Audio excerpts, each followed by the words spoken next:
vamos a ver entonces hoy el primer tema, pero antes de ver el tema, tendría que mostrarle lo que vamos a hacer. Primero vamos a ver hoy el rapto de la iglesia, luego la gran tribulación, el milenio con Cristo, el juicio del gran trono blanco y por último el cielo nuevo y tierra nueva.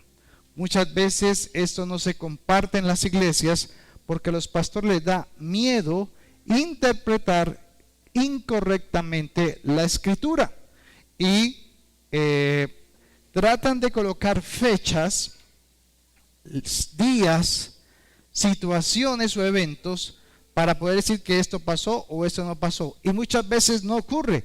Entonces dicen, no, más bien no hablo de Apocalipsis para no quedar como en ridículo. Pero sabe, la palabra, el Apocalipsis, el último libro que Dios le dio a Juan para que lo escribiera, es un libro para la iglesia. No es para el mundo, es para la iglesia.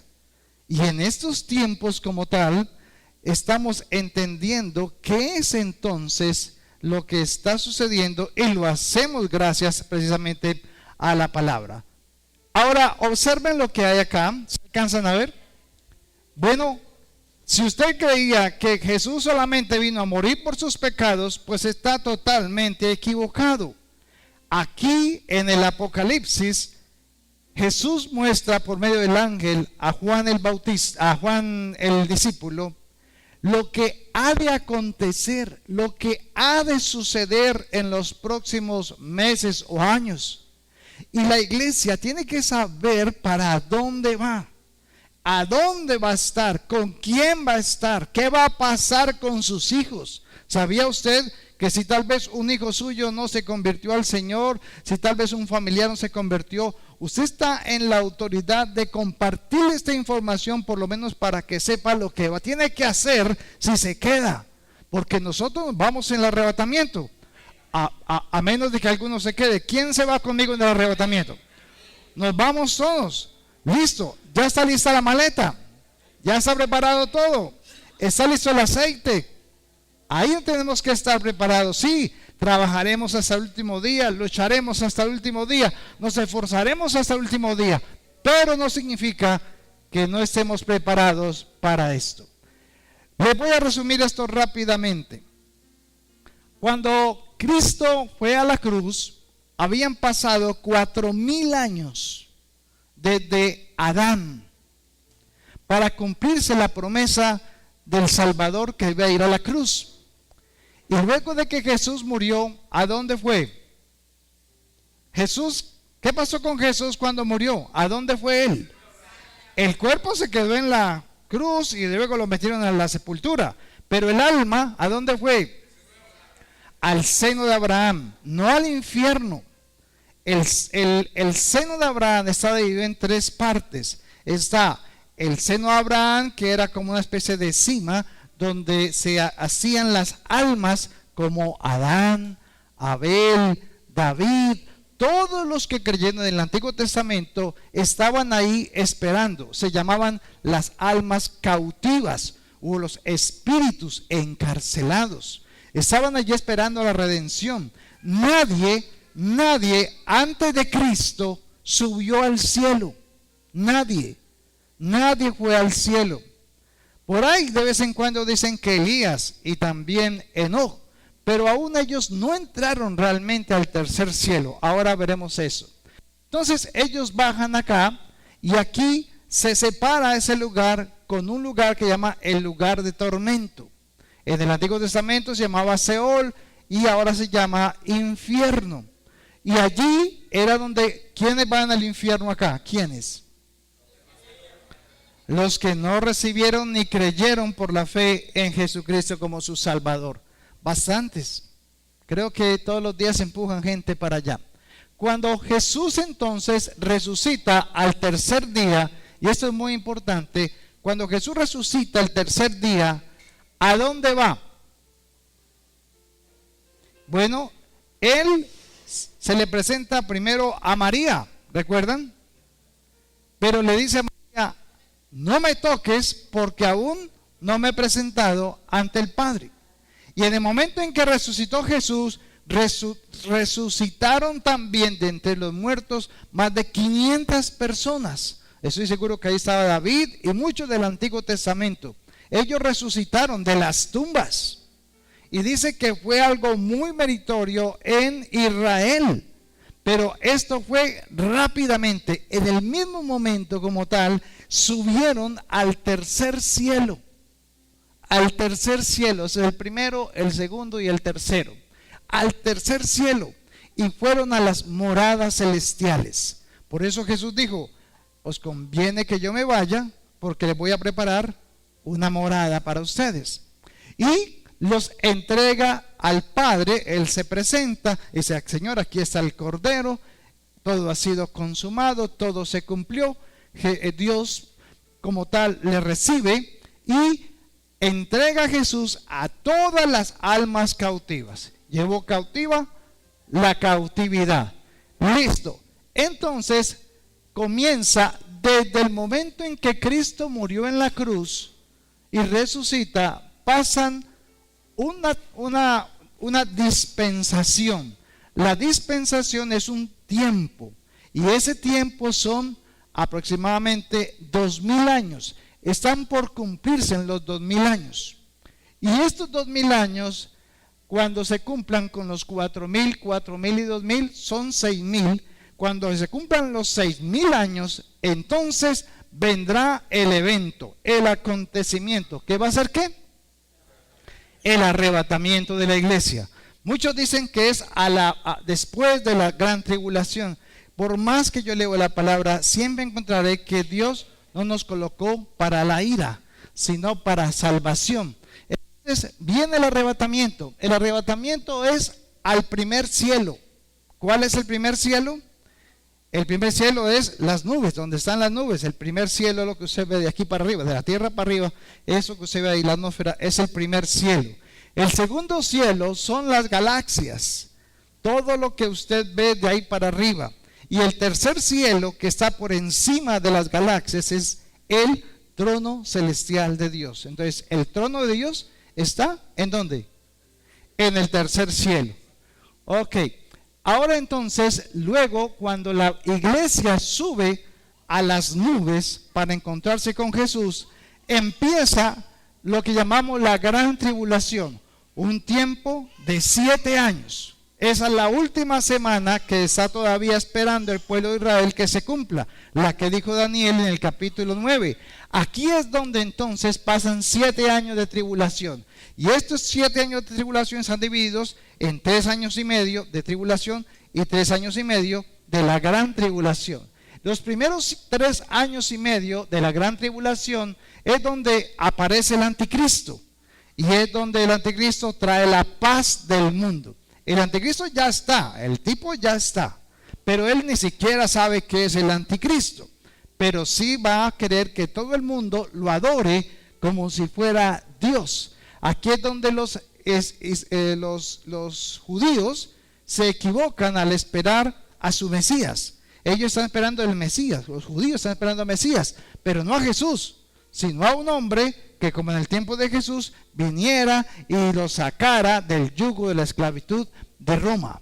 Así mismo tiene que pasar con Israel, ¿sabía? Tiene que estar bajo un yugo muy grande, tal vez serán los árabes.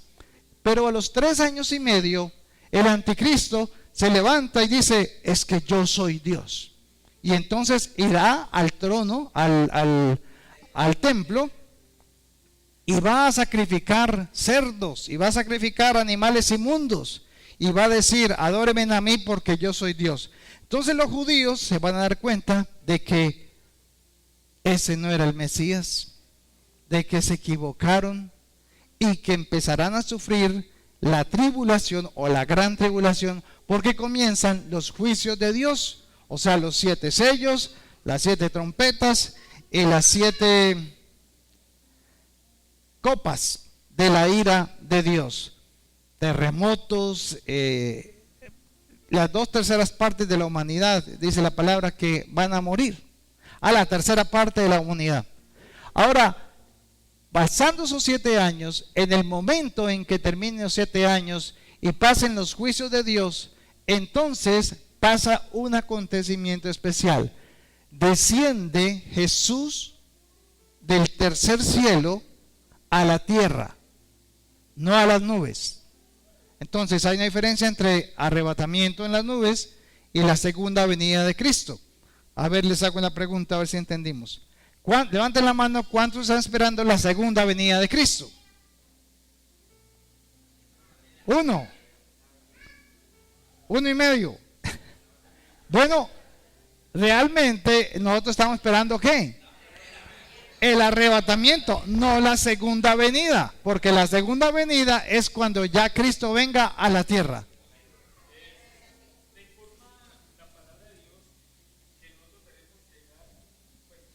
Sí, sí. Sí. En la segunda venida. Claramente. ¿Cómo? No, nosotros no esperamos la segunda venida. Esperamos es el arrebatamiento. Porque la segunda dice que todo ojo lo verá. Pero en el arrebatamiento dice que será como el rayo del oriente al occidente, en un abrir y cerrar de ojos.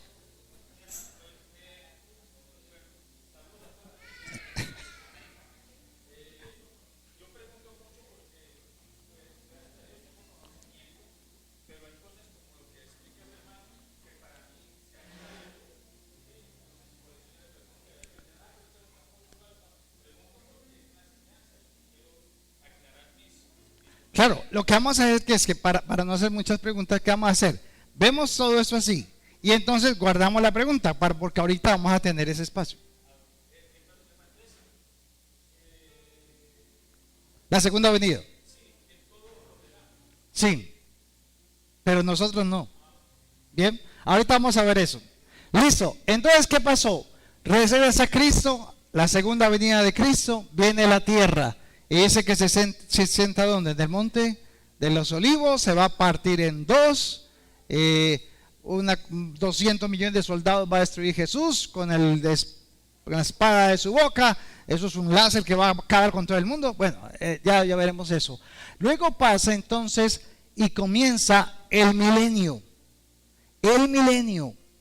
donde Cristo reinará por 1000 años sobre la tierra. ¿Con quién? O sea que ¿por qué Jesús desciende a la iglesia? A defender a Israel, porque lo van a destruir. Pero con él vienen los ejércitos celestiales. ¿Cuáles son los ejércitos celestiales con los que va a bajar Jesús? La iglesia. Por eso es que tiene que ser arrebatada antes. Ahora pasan esos 1000 años y en el momento en que comienzan los 1000 años, esto es muy importante, cuando comienzan los 1000 años,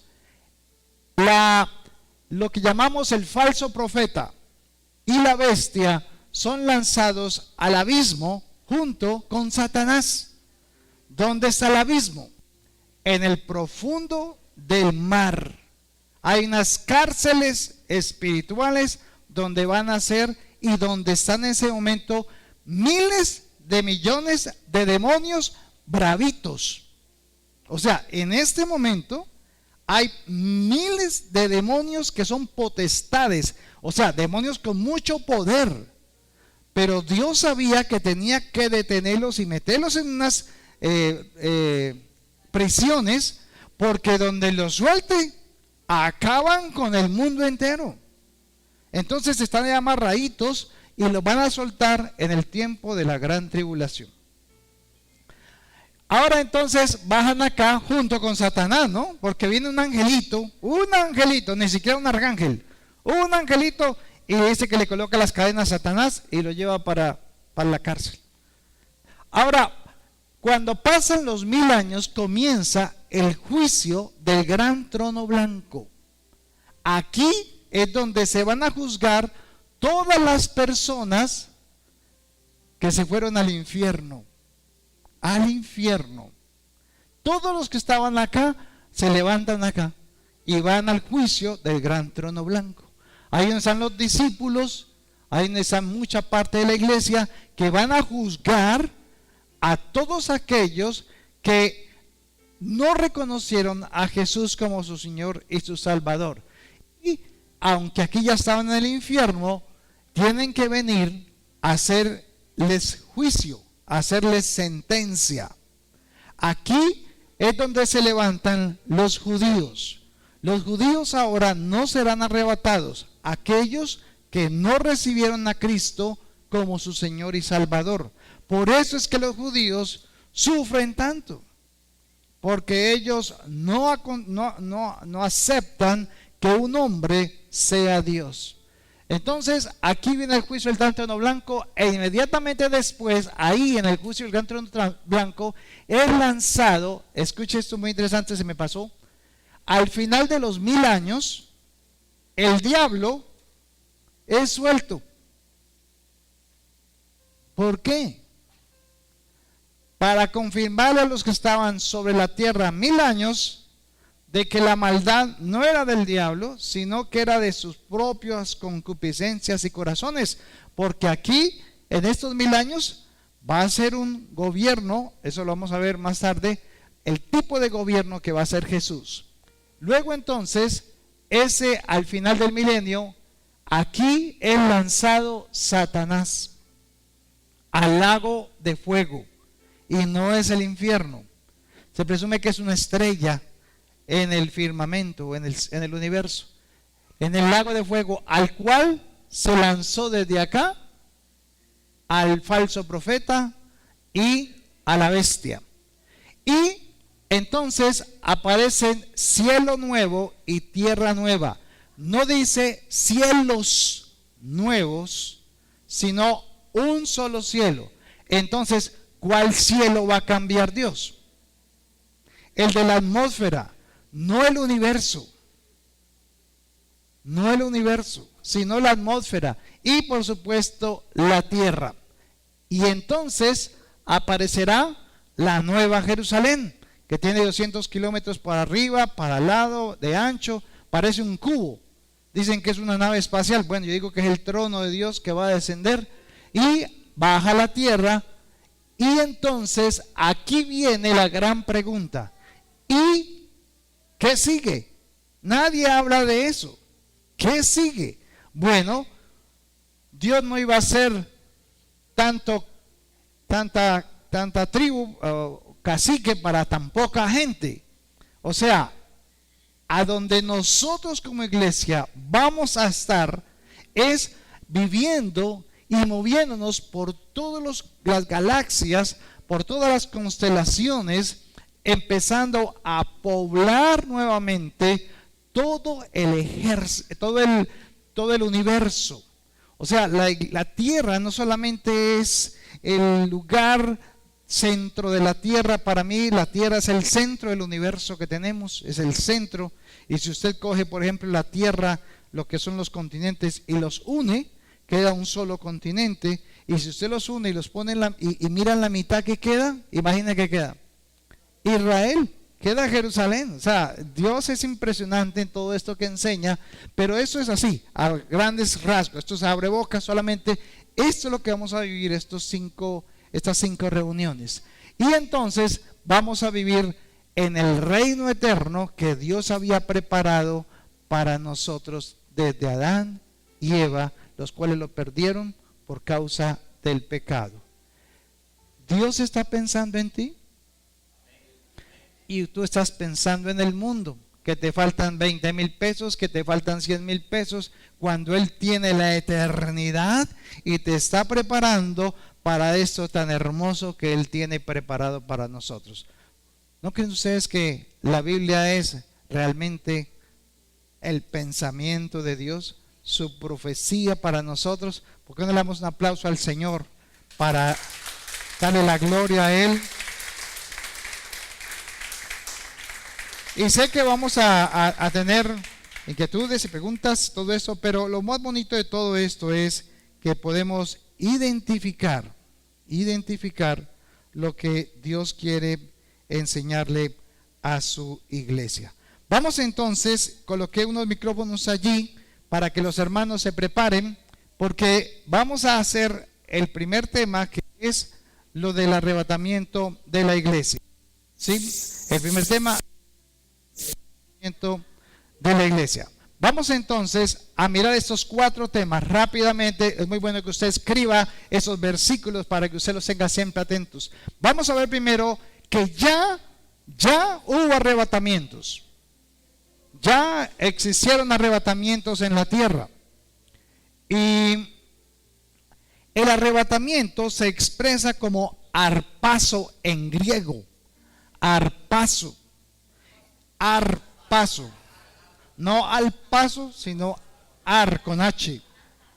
Y significa apoderarse, tomar a la fuerza, quitar de forma repentina y poderosa. Entonces, el arrebatamiento es muy especial en la Biblia porque se define como un evento separado de la doctrina de la segunda venida de Cristo.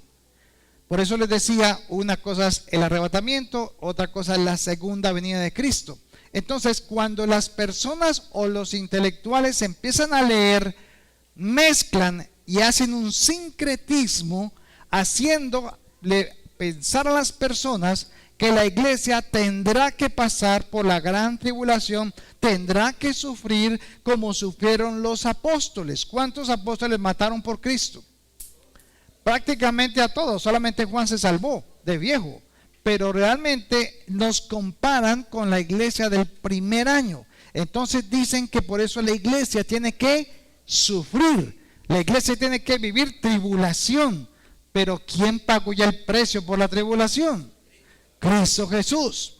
Entonces, John Nelson Darby, teólogo del bíblico, John Nelson Darby, en el siglo XIX, es quien presentó por primera vez una declaratoria sobre el arrebatamiento. O sea, habían pasado 19 siglos desde el primer siglo de Cristo y nunca se habló de arrebatamiento. Eso ni existía.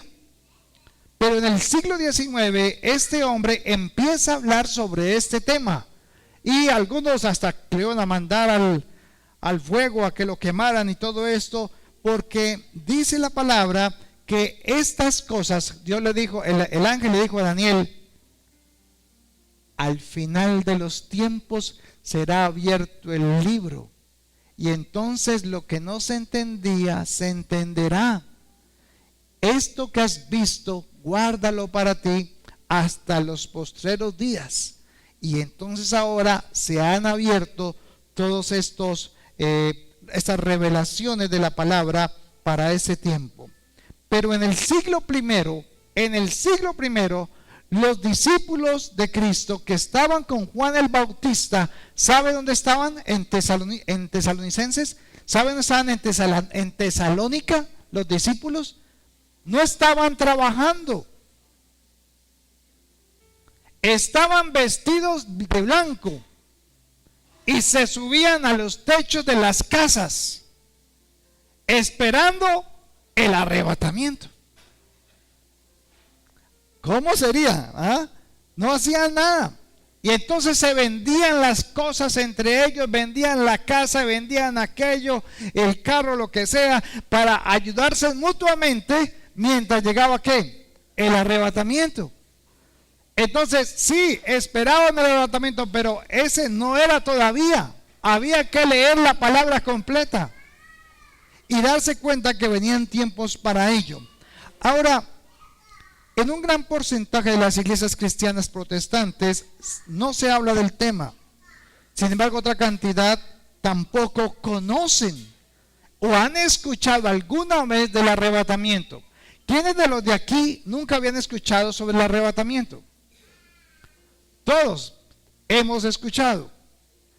Pero los adventistas, los mormones, los testigos de Jehová, los católicos y tantos más nunca han escuchado de esto. Esto es lo que nos hace diferentes a nosotros, porque tenemos tema para hablar, cosas para compartir, teólogos con quien hablar de todas estas cosas. Y vamos a ver entonces que ya ha habido 3 arrebatamientos. Entonces ahí se alista con la primera que sale, va Baldo. Con la segunda que sale, la segunda, el versículo va a la tercera, Hechos 1 en este caso. ¿A quién más lee el micrófono? Jesús, el tercero, ¿ok? Vamos entonces rápidamente los tres arrebatamientos que hemos visto o que ya han sucedido. Vamos con el primero. Génesis capítulo 5, versículo 21 al 24. Miren el primer arrebatamiento que ya hubo. O sea, todo esto dice que la palabra está escrita para que nosotros podamos recordar y ser enseñados en las cosas que han de suceder en el futuro. Sí. Enoc 65 años y engendró a Matusalén. Y caminó Enoc con Dios. Después que engendró a Matusalén 300 años y engendró hijos e hijas. Y fueron todos los días de Enoc 365 años. Y fueron todos los días de Enoc 365 años. Caminó pues Enoc con Dios y desapareció porque le llevó Dios. Ese es el primer arrebatamiento. Y la palabra clave es ¿por qué Enoc fue arrebatado? Porque dice que se lo llevó Dios, vivo, se lo llevó. Caminó. Esa es la palabra clave. Caminó Enoc con Dios. Y esa palabra caminar, ¿qué significaría? Significa estaba ¿dónde? Estaba en la palabra, estaba en el estudio, estaba en la doctrina, estaba en la enseñanza, pero sobre todo estaba ¿qué? En la comunión con Dios. Creía lo que le enseñaba Adán, creía lo que le enseñaba Seth, creía lo que le había enseñado todas esas generaciones que se levantaron después de Adán, que compartían de la palabra. Por eso este hombre le creyó a Dios. O sea que ¿qué tenía Enoc? Fe. Fue arrebatado porque tenía ¿qué? Fe. Y la fe me lleva ¿a qué? A creer. Y eso hace que yo obedezca. Veamos el segundo. Segunda Reyes capítulo 2, versículo 11. Mientras iban caminando y conversando, de pronto apareció un carro de fuego, llevado por caballos de fuego. Pasó entre dos hombres y los separó. Y Elías fue llevado al cielo por un torbellino. Elías fue llevado al cielo por un torbellino. Los profetas salieron ese día, todos los profetas salieron a decir: ¿sabías, Eliseo, que tu jefe, o sea, tu amo, Elías, va a ser arrebatado hoy? ¿Va a ser llevado por Dios? Y él le decía, pues le voy a preguntar. Entonces le preguntó a Elías y ¿qué le dijo Elías? Sí, el Señor me va a llevar. Ese es el día que el Señor ha escogido para yo irme con él. Y luego, más adelantico, se encontraban con los profetas y ellos decían lo mismo. Entonces, ¿qué fue lo que pasó con Elías? Dios lo arrebató. Dice que en un carro de fuego lo llevó.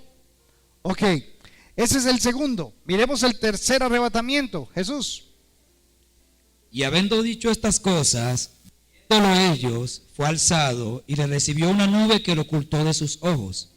Y estando ellos con los ojos puestos en el cielo, entre tanto que él se iba, he aquí se pusieron junto a ellos dos varones con vestiduras blancas, los cuales también le dijeron: varones galileos, ¿por qué estáis mirando al cielo? Este mismo Jesús que ha sido tomado de vosotros al cielo, así vendrá como le habéis visto ir al cielo. Amén. Entonces, ¿quién fue arrebatado? Jesús. Y dije algo especial, los ángeles dijeron algo especial: así como este lo vieron ir, así vendrá. Entonces, tres palabras claves en estos tres arrebatamientos. La primera, caminó. La segunda es la palabra que fue avisado. Y la tercera es que así como se fue Jesús, como fue ¿qué? Levantado. O sea, estas tres palabras prácticamente parten de una sola que se llama, una raíz que se llama rapto. Rapto, o sea, sacado a la fuerza, llevado. ¿Sí? Y hubo otro hombre que fue arrebatado. Pero fue devuelto y viajó en el espíritu. ¿Quién fue? Pablo. Pablo dijo, conozco un hombre, no sé si en el cuerpo o en el espíritu, que subió ¿a dónde? ¿A dónde? Ah, bueno, ahorita estábamos viendo, al tercer cielo. Y dice que vio colores que no podía reconocer y vio maravillas que no podía contar, y dice que aún no le permitieron fue que ser contadas. Él tuvo la oportunidad de estar allí y ver la gloria de Dios. Y después de que usted ve eso, hermanos, ¿qué le duele en la tierra? No, hermanos, sí, ya sabe para dónde va. ¿Sí? Entonces nunca tenga temor a morir, porque usted está sellado con la sangre de Cristo. Su nombre está inscrito en el libro de la vida y lo espera Jesús en las moradas celestiales. Denle un aplauso al Señor por eso. Ahora miremos la diferencia entre el arrebatamiento y la segunda venida. Vamos entonces con Osvaldo, 1 Tesalonicenses capítulo 4, versículo 15. Y miremos entonces qué dice, 15 al 17. Por lo cual os decimos esto en palabra del Señor, que nosotros que vivimos, que habremos quedado hasta la venida del Señor, no precederemos a los que durmieron, porque el Señor mismo con voz de mando, con voz de arcángel y con trompeta de Dios descenderá del cielo, y los muertos en Cristo resucitarán primero. Ok, ahí aparece lo que va a ser nuestro encuentro con Jesús. Pero mire lo interesante de este pasaje. Aquí habla de que el encuentro, ¿dónde será? En las nubes, no en la tierra. Esa es la diferencia entre el arrebatamiento y la segunda venida. La segunda venida, ¿dónde va a ser? En la tierra. Pero el arrebatamiento es ¿dónde? En las nubes. Entonces Jesús baja del tercer cielo y llega a las nubes, al primer cielo. Y entonces dice que con él no viene solo. Si usted lee ahí pues en el 13, 14, dice claramente que él descenderá con la iglesia. ¿Cuál iglesia? Pero ojo, en el arrebatamiento o en la segunda venida. Entonces, ¿cómo va a bajar Jesús con nosotros si nosotros todavía estamos sobre la tierra? Los que se murieron. Exacto, esto es muy importante. Antes de la cruz, cuando la gente moría con Cristo, ¿a dónde iba? Al seno de Abraham. Después de la cruz, cuando se le muere ahorita, como antier que se murió el papá de John Jairo, que está hoy con nosotros acá, ¿a dónde se va esa alma? Ya no al seno de Abraham, sino ¿a dónde? A las moradas celestiales. Bien, entonces cuando Jesús venga a las nubes, viene con todas esas almas de los que ya murieron en Cristo. Y vienen acá, Jesús llega a las nubes y las almas bajan a la tierra. Las almas bajan a la tierra para recibir un cuerpo glorificado. Porque hasta ahí son alma, pero ahí se les va a dar un cuerpo glorificado y volverán a subir a las nubes. Ahora, inmediatamente después de eso, entonces nosotros, los que estemos vivos, ¿cómo dice ahí? Luego, nosotros los que vivimos, los que hayamos quedado, seremos arrebatados juntamente con ellos en las nubes para recibir al Señor en el aire. Ah, esa es el arrebatamiento. Y así estaremos siempre con el Señor. Con el Señor. Ahora, miremos la diferencia. Zacarías capítulo 14, versículos 3 y 4, Andrés. Luego el Señor saldrá a pelear contra esas naciones, como lo hizo en tiempos pasados. En aquel día sus pies estarán sobre el monte de los olivos, al oriente de Jerusalén. Entonces el monte de los olivos se partirá, formando un extenso valle del oriente al occidente. La mitad del monte se desplazará hacia el norte y la otra mitad hacia el sur. O sea que, ¿qué va a pasar cuando Jesús venga no a las nubes sino a la tierra? Se va a partir, va a haber un terremoto impresionante. Entonces ahí ya va diciendo, todo ojo le verá. ¿Sí ve? Es diferente. Es más, en el monte de los olivos, hoy, tiene Israel una cámara de televisión 24 horas, porque ellos quieren grabar en el momento en que Jesús descienda. O sea, no Jesús, sino el Mesías, porque para ellos va a descender el Mesías. Entonces dicen que va a llegar allá al Monte de los Olivos y lo tienen ahí en filmadora. Entonces, esto es muy interesante porque empieza a diferenciar lo que es el arrebatamiento de la segunda venida de Cristo. ¿Y qué dice Apocalipsis 1:7, Jesús? He aquí que viene con las nubes y todo ojo le verá, y los que le traspasaron y todos los linajes de la tierra harán lamentaciones por él. Sí, amén. ¿De qué pasaje está hablando? ¿Del arrebatamiento o de la segunda venida? De la segunda venida, porque allí todo ojo ¿qué? Lo verá.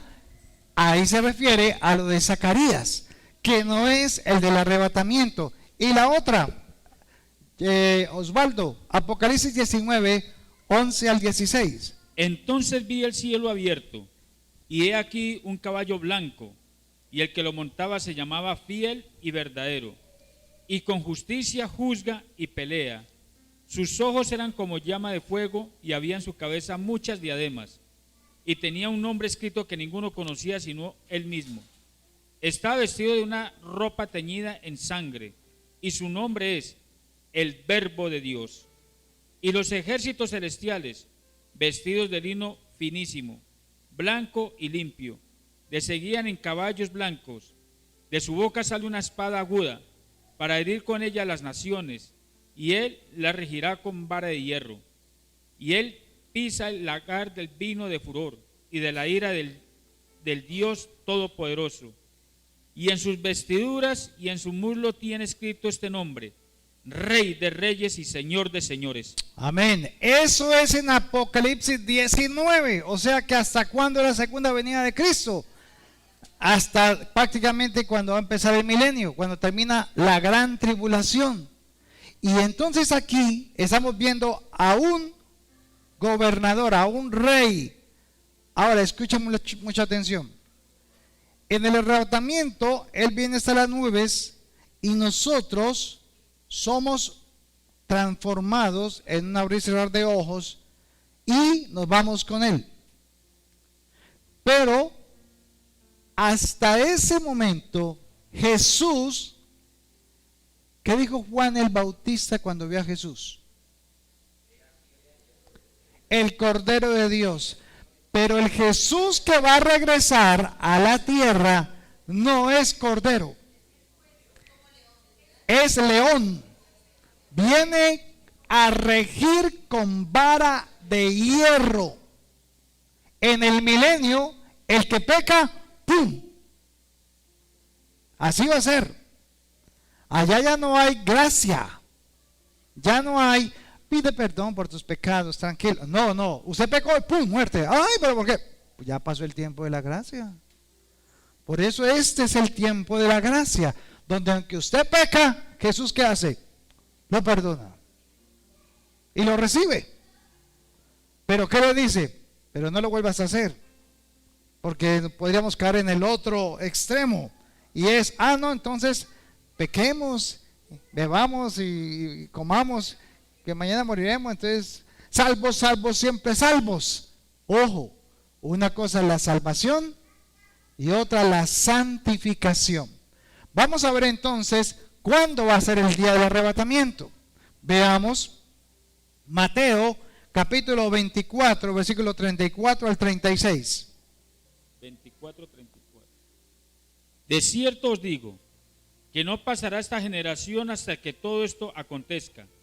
El cielo y la tierra pasarán, pero mis palabras no pasarán. Siga. Pero del día y la hora nadie sabe, ni aun los ángeles de los cielos, sino solo mi Padre. Mas como en los días de Noé, así será la venida del Hijo del Hombre. ¿Cómo eran los días del tiempo de Noé? Porque dice que así será la venida del Hijo de Dios. ¿En qué estará pensando la gente? Estarían haciendo exactamente lo que usted y yo hacemos hoy, ocupados en el mundo, bregando a conseguir para la casa, el vestido, y apenas si no se platica, lo primero que usted quiere estar pensando es en qué, en una pinta, en un viaje, en un paseo. Eso era exactamente lo que la gente en el tiempo de Noé estaba haciendo. O sea, en el cotidiano vivir del mundo va a venir Cristo y ni siquiera se van a dar cuenta.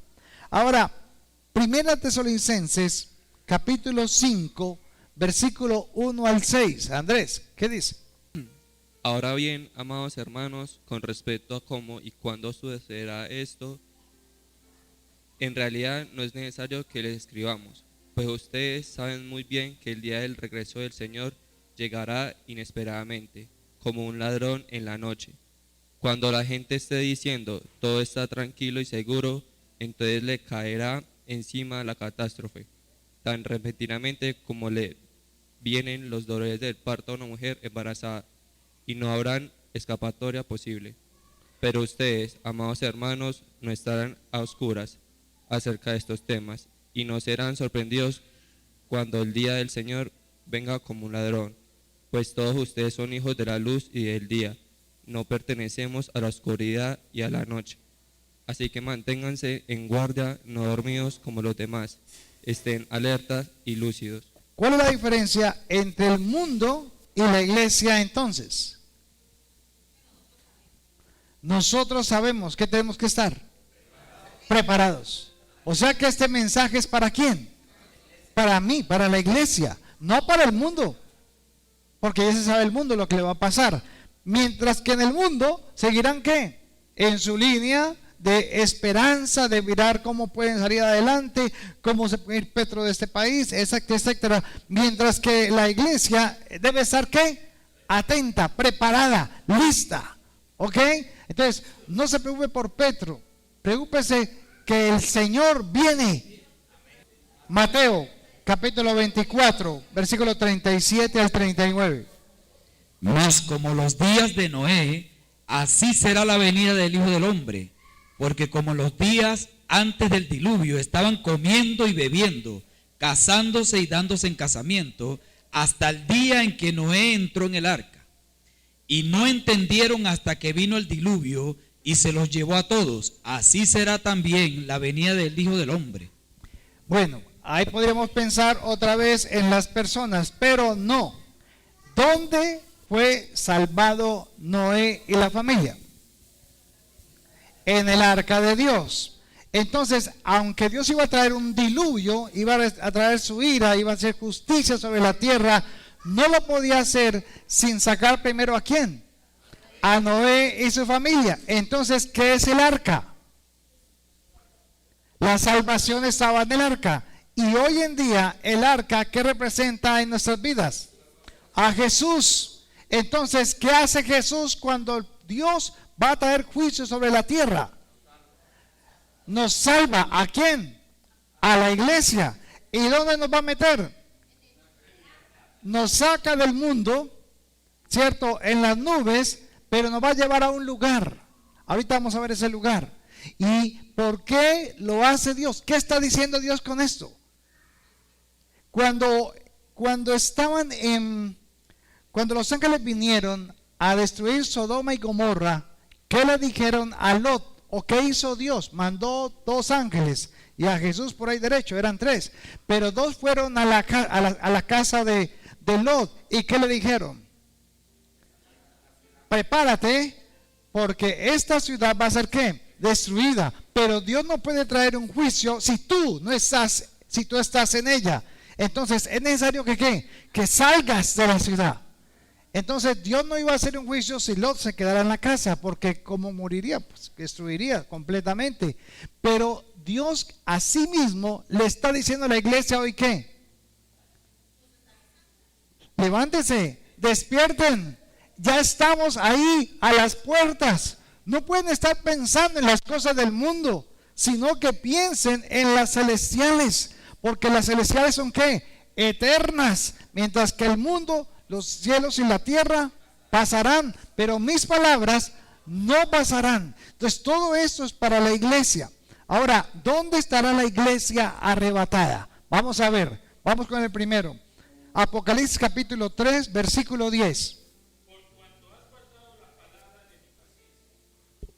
yo también te guardaré de la hora de la prueba que ha de venir sobre el mundo. Ahí está clarito. ¿Qué está diciendo?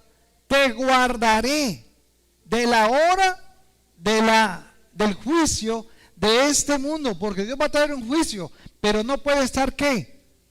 La iglesia no puede estar ahí, tú no puedes estar ahí. Dios no puede hacer el juicio si la iglesia no sale de ahí.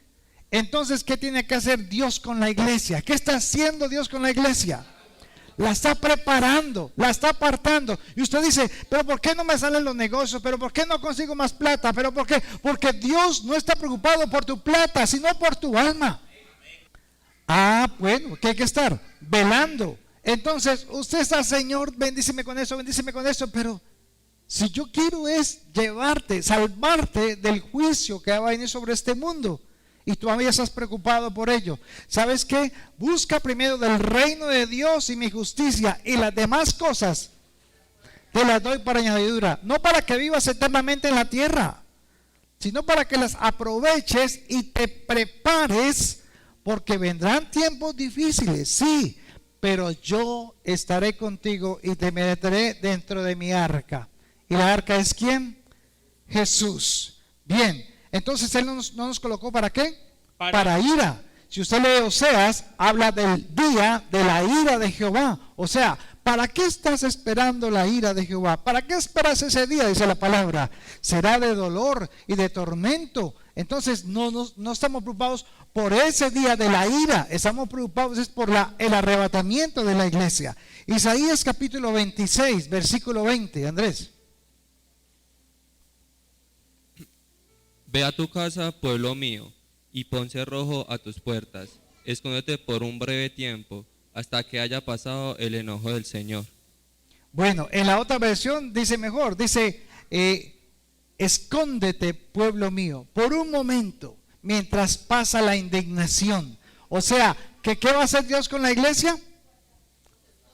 Nos esconde. ¿Dónde nos vas a esconder? En las moradas celestiales, en el tercer cielo, pero no en el trono de Dios. Debajo del trono de Dios está las moradas celestiales. Ahí es donde vamos a llegar. ¿Cuánto tiempo vamos a estar en la iglesia? ¿Cuánto tiempo vamos a estar en las moradas celestiales, la iglesia? Eternamente. 7 años. Solo 7 años. 7 años. Mientras que en la tierra, ¿qué está pasando? La tribulación y la gran tribulación. Ahora, ¿se acuerdan que los 7 años de la gran tribulación en la tierra serán 3 años y medio de paz y 3 años y medio de juicios? Esos últimos 3 años y medio de los juicios de Dios en la tierra, en el cielo habrá algo. Las moradas celestiales, allí están toda la iglesia y está diciendo, bueno, y ¿cómo está la cosa? ¿Qué está haciendo la iglesia entonces allá? Se está preparando. ¿Para qué? Para las bodas del Cordero. Las bodas del Cordero son al final de la gran tribulación. Nos casamos con Jesús, nos hacen la cena completa, ya Jesús nos va a hacer todo. Y entonces, terminada las bodas del Cordero, que me imagino, no me imagino cómo será eso. Dice que inmediatamente después de eso, entonces la iglesia desciende con Jesús a la tierra nuevamente. O sea, nosotros regresamos. Y regresamos porque tenemos que empezar el milenio con Cristo. Primera Tesalonicenses capítulo 1, versículo 9. Porque ellos mismos cuentan de nosotros la manera en que nos recibisteis y cómo os convertiste de los ídolos a Dios para servir al Dios vivo y verdadero. Esa es Primera Tesalonicenses 1, 9. Oh, ese no lo tenía yo acá. Entonces lea el 5, 9. Ahí mismo.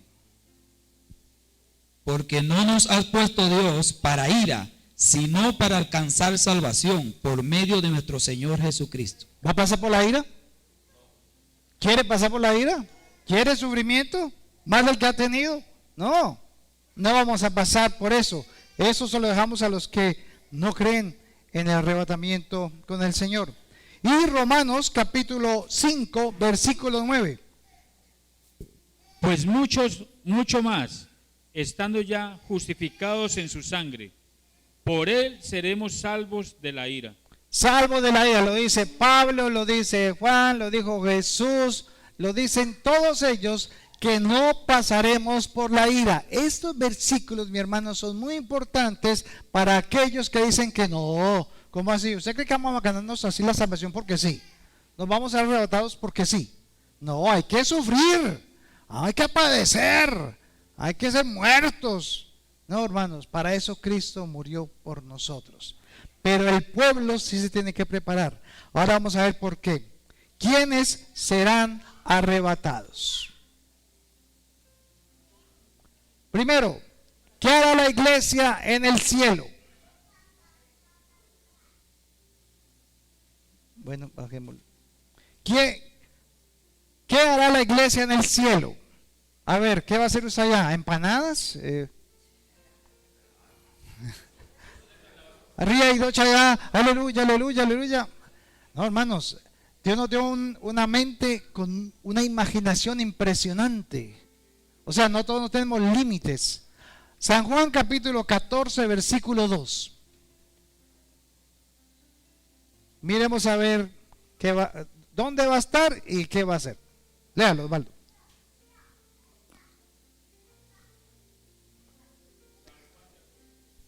En la casa de mi padre muchas moradas hay. Si así no fuera, yo os lo hubiera dicho. Voy pues a preparar lugar para vosotros. Ok. ¿Sí es ahí? ¿El 2:3? ¿Sí? Ok. 14:2. Entonces, ¿Jesús qué va a ir a hacer? ¿Por qué se tuvo que ir Jesús mejor? ¿A preparar qué? Morada. ¿Para quién? ¿Para quién? Vamos a ver para quién prepara morada. Hebreos capítulo 4, 1 al 3, Andrés. Hebreos capítulo 4, 1 al 3 y el versículo 11. Entonces, aquí Jesús se va a preparar morada. Miremos qué dice allá. Hebreos capítulo 4, versículo 1 al 3.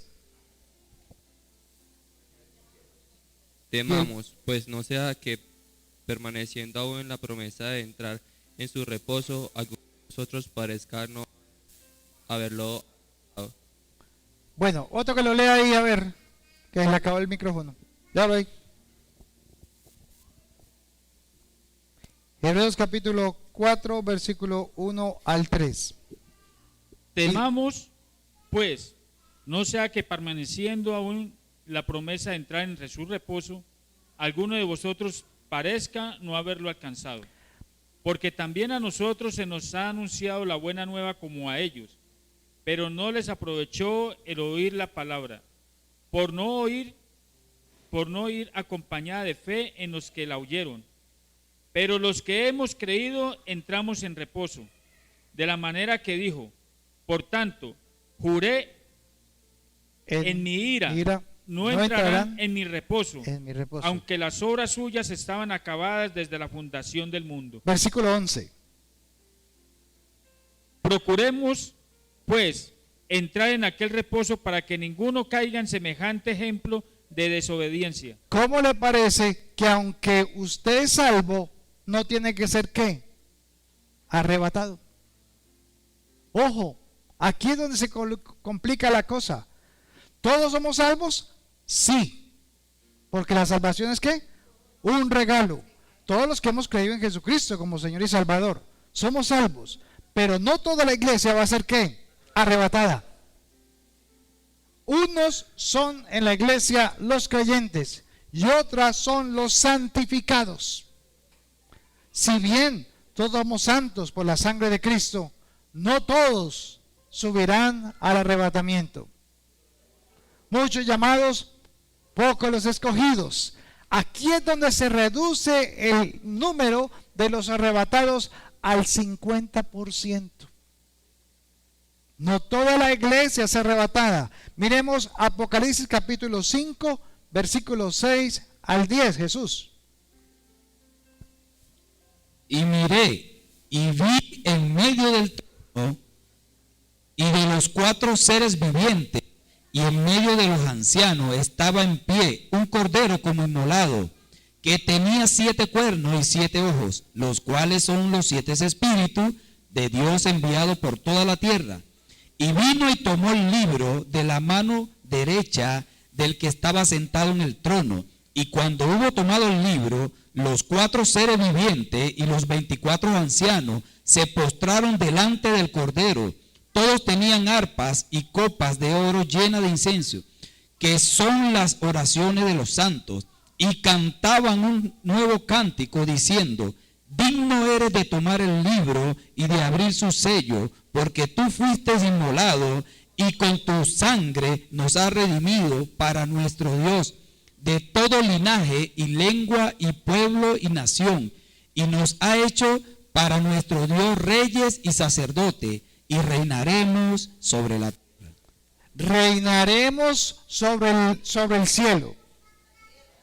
O sea que la iglesia va a ir a ser preparada para aprender a qué, a gobernar sobre la tierra, porque va a haber un milenio con Cristo.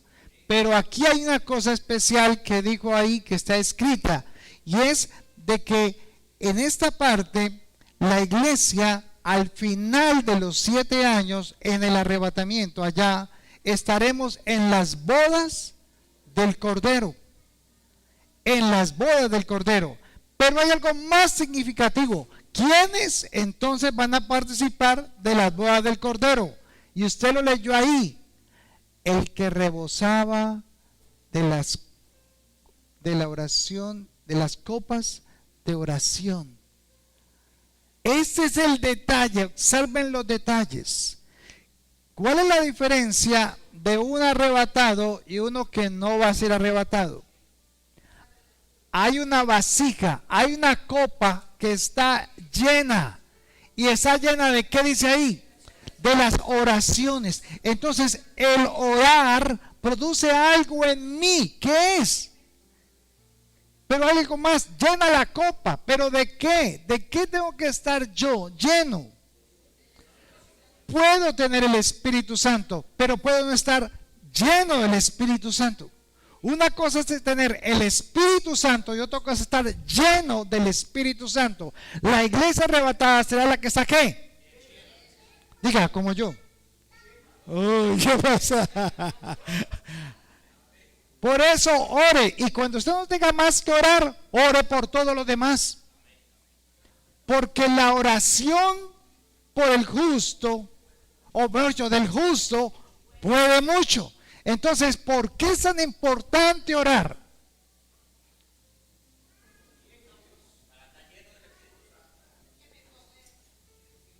Me santifica.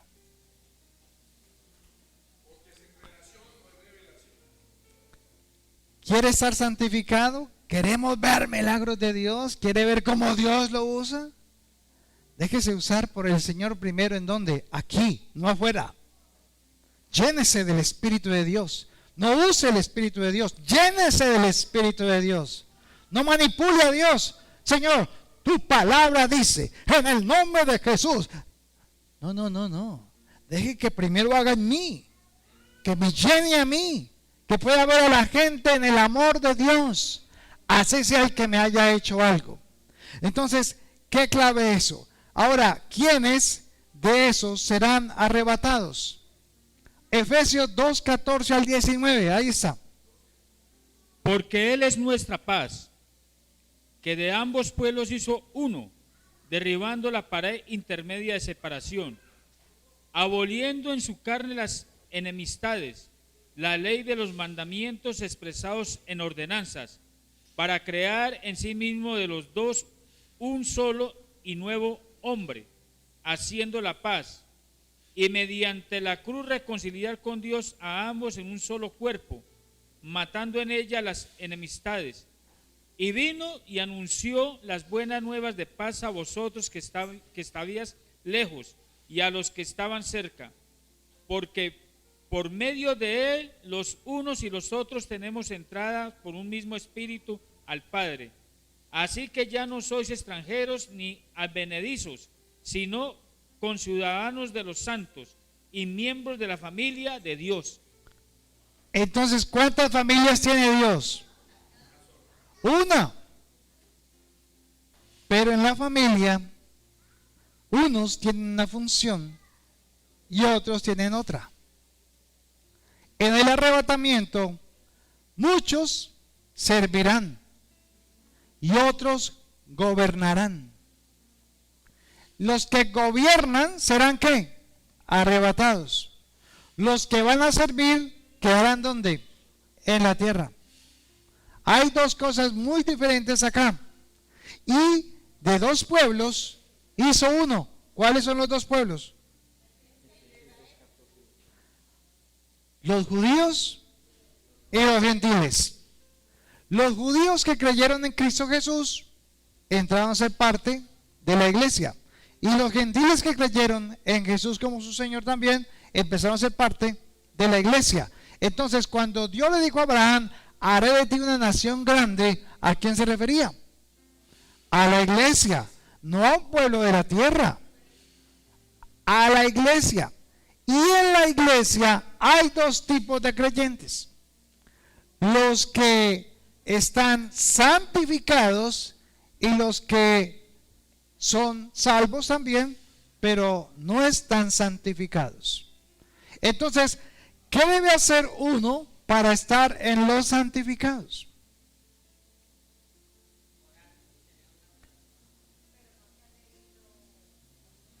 Sí, claro. Vamos a leer la otra. Apocalipsis. 1 Corintios 15, 51 y 52. 1 Corintios 15, 51 y 52. A ver, Andrés.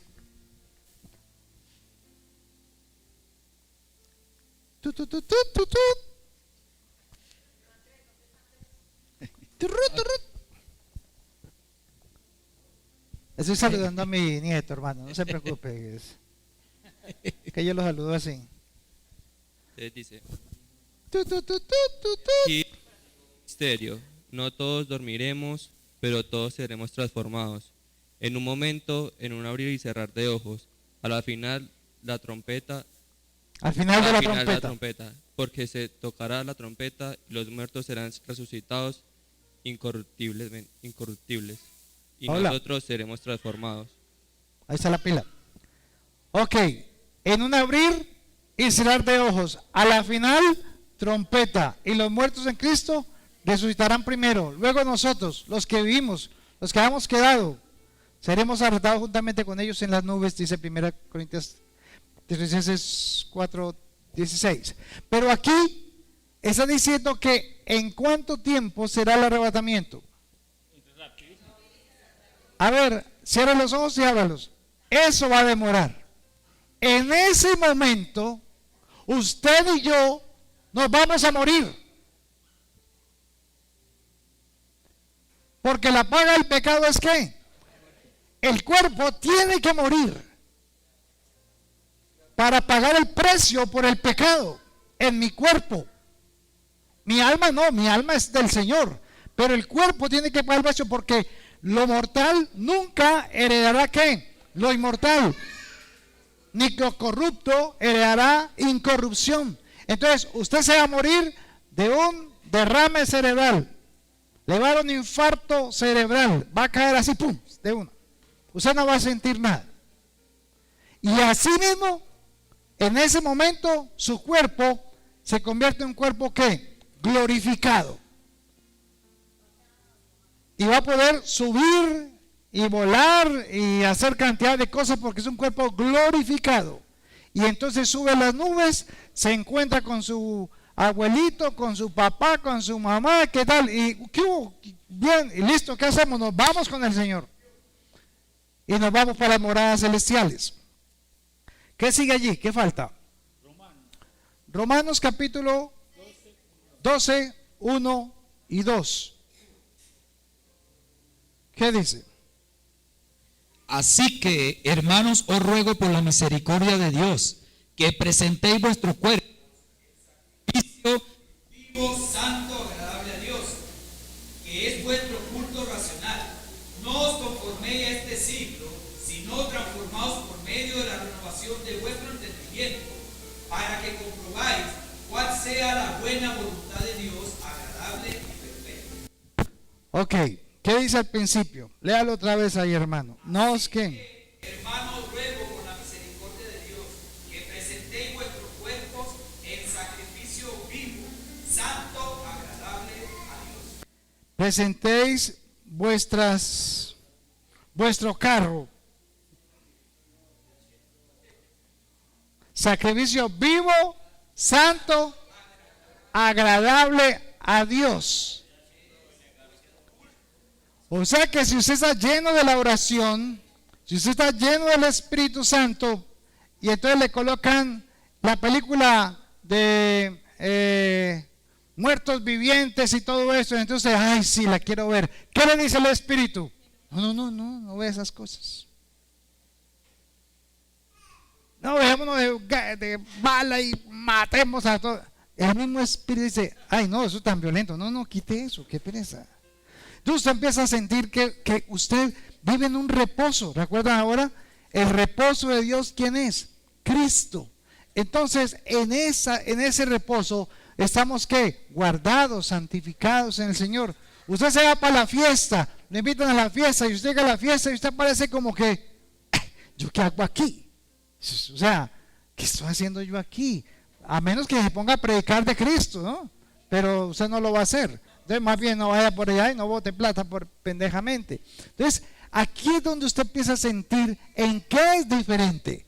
Ahora, miremos la diferencia entre salvación y santificación. Mateo 25, 1 al 5. ¿Qué dice Osvaldo? Y esta es la clave, hermanos, de lo que va a ser arrebatados y los que no lo van a hacer. Entonces el reino de los cielos será semejante a 10 vírgenes que tomando sus lámparas salieron a recibir al esposo. 5 de ellas eran prudentes y 5 insensatas. Las insensatas, tomando sus lámparas, no tomaron consigo aceite, mas las prudentes tomaron aceite en sus vasijas, juntamente con sus lámparas. Y tardándose el esposo, cabecearon todas y se durmieron. ¿Cuántas estaban esperando al esposo? Las 10. ¿Cuántas? Ustedes hacen la historia. ¿Cuántas se fueron con el esposo? Porque 5 eran ¿qué? Prudentes. ¿Y 5 qué? Insensatas. ¿Cuál es la diferencia de ellas? ¿Qué es lo que se habla como tal allí? Entonces, allí están que las insensatas les faltó algo. ¿Qué fue? El aceite de la lámpara. Y dice Jesús que nosotros tenemos que hacer ¿qué? Luz. Entonces, una luz tiene que iluminar, pero para iluminar a sus alrededores necesita ¿qué? Aceite. ¿Cuál es el aceite? ¿Para qué sirve la oración? Para llenarnos del Espíritu Santo, que es el aceite en la palabra de Dios. Y por último, aquí en Romanos 6, versículo 22. Mas ahora que habéis sido libertados del pecado y hechos siervos de Dios, tenéis por vuestro fruto la santificación y como fin la vida eterna. A ver, ¿cuál es el fruto entonces de un cristiano convertido? No la salvación. ¿Se da cuenta? El problema no es la salvación. Usted cree en el Señor. El problema es que la santificación es la que le cuesta. Esa es la difícil. Entonces no es decir al otro lo que tiene que hacer, es vivir lo que usted está diciendo que él haga. Recuerden lo que Jesús le decía a los fariseos, hipócritas. Le decía al pueblo, hagan todo lo que los fariseos dicen que tienen que hacer según Dios, pero no hagan lo que ellos hacen, porque dicen pero no hacen, predican pero no aplican.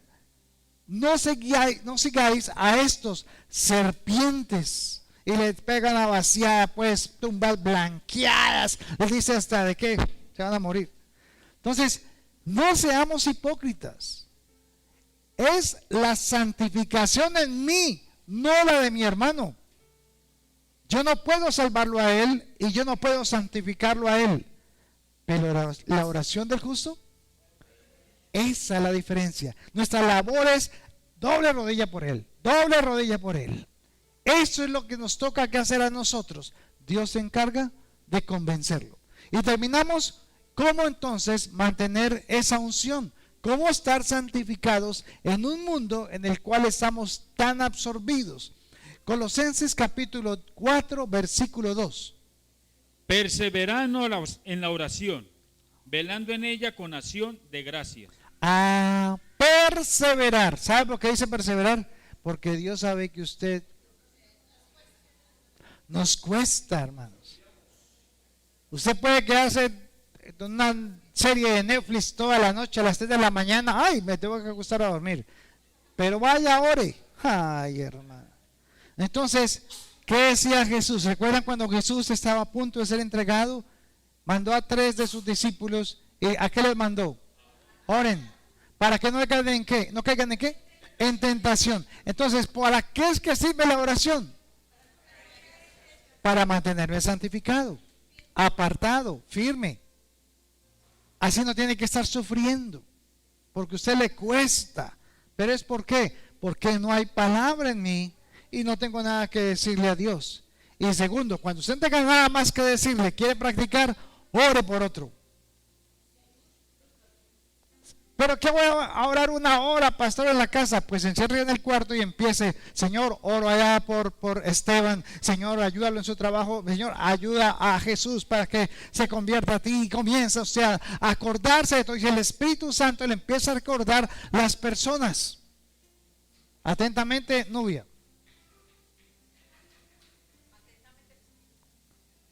¿Por qué? Porque el Espíritu Santo la usa y no me deja dormir. Entonces, mientras ella está hablando y intercediendo allá, yo también estoy escuchando ahí. Sí, Señor, me pongo de acuerdo con mi hermana.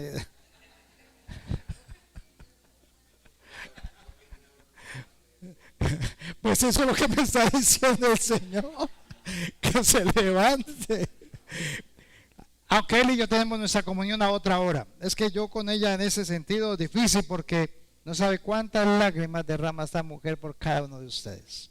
La gloria es para el Señor, pero gloria a Dios que, y por la cual uno se para acá y puede ser escuchado, no es porque yo tengo una voz bonita, sino porque el Señor escucha la oración del justo.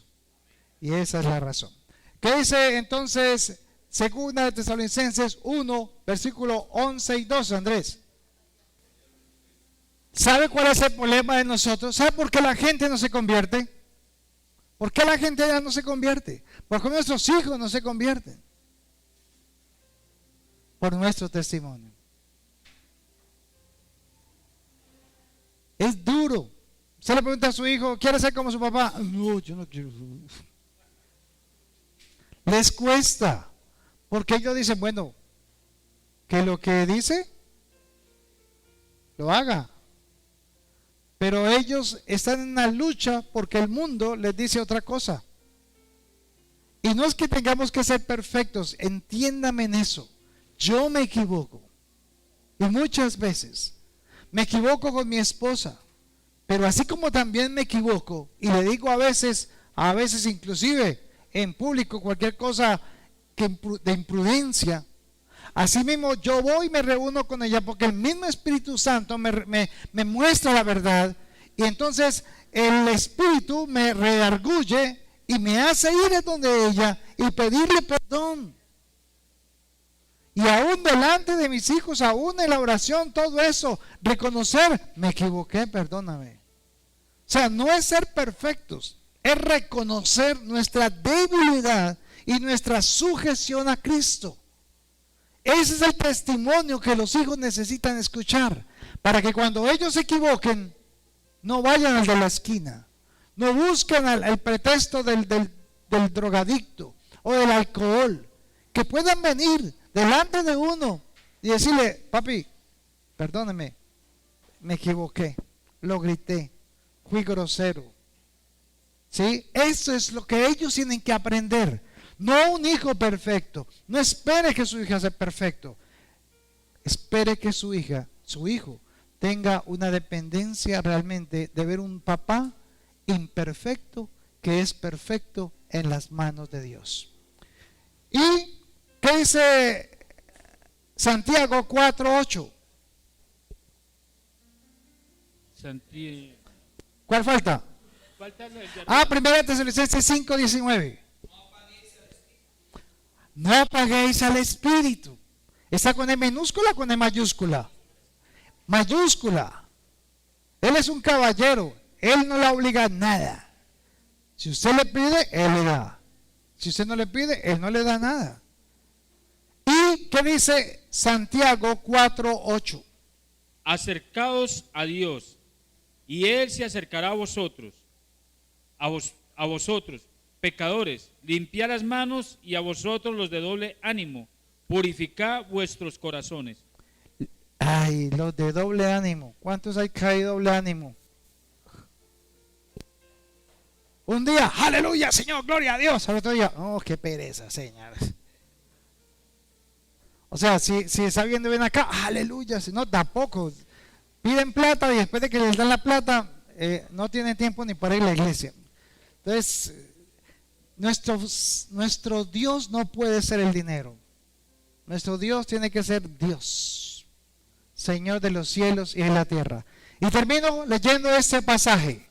Gálatas capítulo 1, versículo 8 al 10. Mas si aún nosotros, o sea, la iglesia, porque Dios está advirtiendo y preparando, o un ángel del cielo os anunciare otro evangelio diferente del que os hemos anunciado, o sea que eso va a pasar,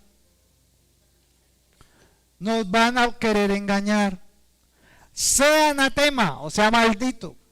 Como antes hemos dicho, también ahora lo repito, si alguno os predica diferente evangelio del que habéis recibido, sea anatema.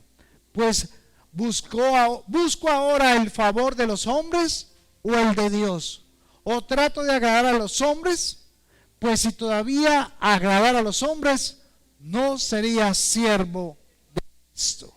Hermano, que lo que hagamos sea en agrado a Dios y no a los hombres, porque créanme que la mayoría de las cosas que hacemos es para que la gente nos diga: ay, usted es tan bueno, ay, usted es tan lindo, usted es tan ¿sí me entiende? Y buscamos el favor de los hombres, buscamos que nos reconocimiento. Pero lo mejor es que nuestro nombre esté inscrito en el libro de la vida y que subamos al arrebatamiento juntos y estaremos con el Señor para siempre, llevando las buenas nuevas, predicando el evangelio, pero preparándonos para las bodas del Cordero, porque eso es lo que vamos a hacer.